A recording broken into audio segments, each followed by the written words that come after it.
Hey there, YouTubers. Thanks for stopping by today. Getting ready to record a Spiritual Almanac podcast for Friday, January 22nd. Lots of good stuff today. Really kind of excited about today's podcast.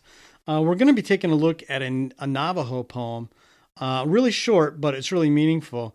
You know, Native American poetry has always had this sort of spiritual quality to it, and it's something that we overlook, I think, a lot of the time. So, pretty excited about that. Also, going to be talking about a few spiritual nuggets that are interesting. Right out of the gate, we're going to talk about the premiere of Arthur Miller's play, The Crucible, in the 1950s. You know, that play was a direct indictment of McCarthyism, right? It was set in the witch trials of Salem, but it was really about, something else too, like a lot of plays are. I think it really speaks to the idea of, intolerance, right? Which is an issue today. We all know that that's a huge issue. So I'm excited about talking about that a little bit later. And then we're also going to take a look at this weird law that was passed in the early 20th century in New York City that banned women from smoking in public. And right out of the gate, this woman broke the law and came before a judge and kind of let him have it. And it set a legal precedent, that became kind of a source of inspiration for the women's rights movement and suffragettes, and just the whole idea of like God-given rights of men and women. So looking forward to talking about that. We got some other stuff too, but let me get set up and we'll get started. Okay.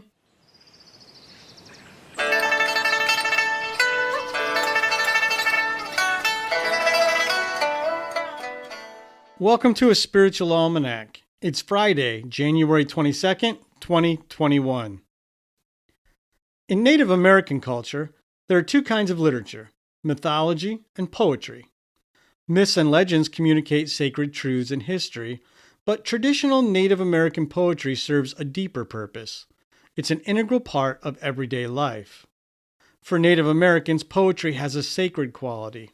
Sometimes spoken, sometimes sung, words harness spiritual power. And Indigenous poets hold a place of honor because they have a special, holy responsibility. The most common themes in Indigenous poetry involve spirituality and finding balance in life. And even though their poetry speaks to the Native American experience, it also has a sort of universal quality that speaks to all of us. And so, we're looking for inspiration today from a short Navajo poem. The author's unknown, but it's a personal and intimate piece that describes the writer's perspective of the world around them. It's titled Beauty is Before Me.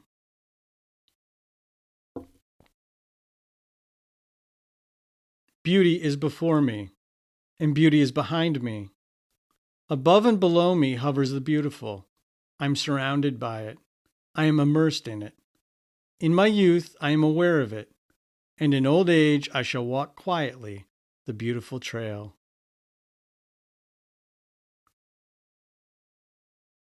More spiritual nuggets for today.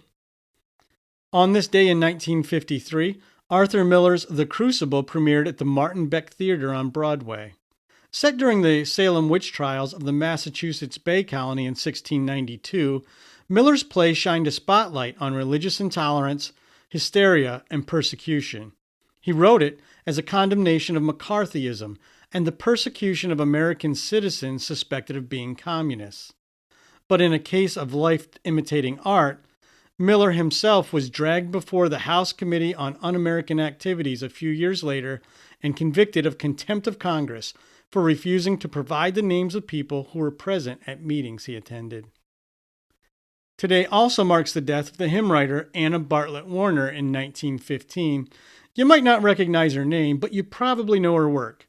She's best known for writing the children's song Jesus Loves Me. But she also wrote a catalog of books, poems, and hymns. Warner was born the daughter of a wealthy New York lawyer and started writing hymns to earn money when her father lost his fortune during the Depression of 1837.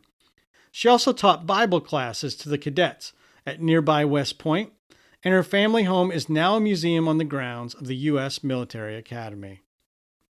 And on this day in 1908, A woman named Katie Mulcahy was arrested for smoking a cigarette in New York City. It happened the day after the city enacted the Sullivan Ordinance, a local law that banned women from smoking in public. Mulcahy was arrested on the spot and fined $5. When she appeared before a judge, she said, "I've got as much right to smoke as you have. I've never heard of this new law, and I don't want to hear about it. No man shall dictate to me." Well, the mayor struck down the law a few days later, but it set a legal precedent that allowed women the same public activities as men. And in a twist that city legislators never saw coming, the Sullivan Ordinance became a rallying point for suffragettes who preached that women have the same God-given rights as men. Way to go, Katie. We're proud of you. And that's today's Spiritual Almanac.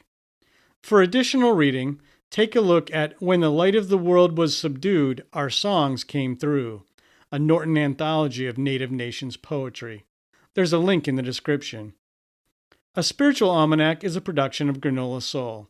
You can find a text version of today's episode, the Navajo poem Beauty is Before Me, and other resources at our website, granolasoul.com.